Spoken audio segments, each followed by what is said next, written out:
Air Canada passengers could soon be grounded as the airline prepares for what could happen if it can't settle a contract with its pilots. With no deal, it may start shutting down flights by this weekend.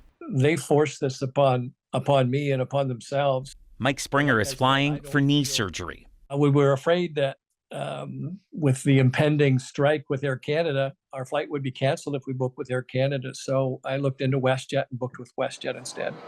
Initially, more than 110,000 passengers could be affected each day. Air Canada is letting those traveling next week to adjust or cancel bookings.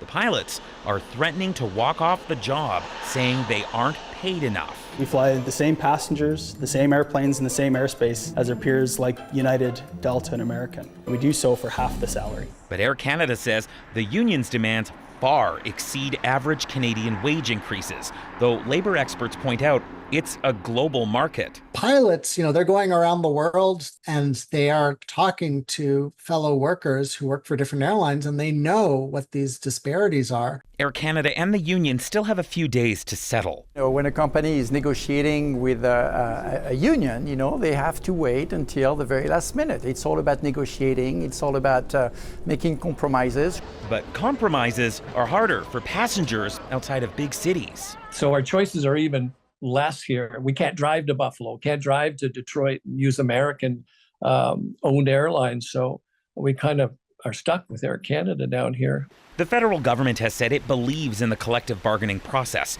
and that Canadians are counting on both sides to get a deal. The entire point of labor action is that it's that threat of disruption to the employer's business that creates the pressure on them to come to the table and negotiate a fair agreement. The pilots have voted 98% in favor of a strike. They'll have to give notice by Sunday if they plan to do that. So, Anis, I suppose just like we saw with the WestJet strike earlier this summer, even before that deadline, Air Canada says it may need to cancel flights in preparation.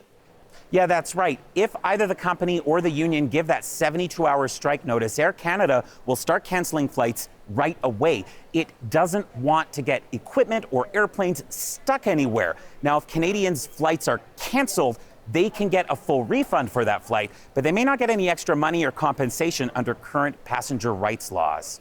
Okay, all right. Anis Haidari at the Calgary International Airport. Thanks, Anis.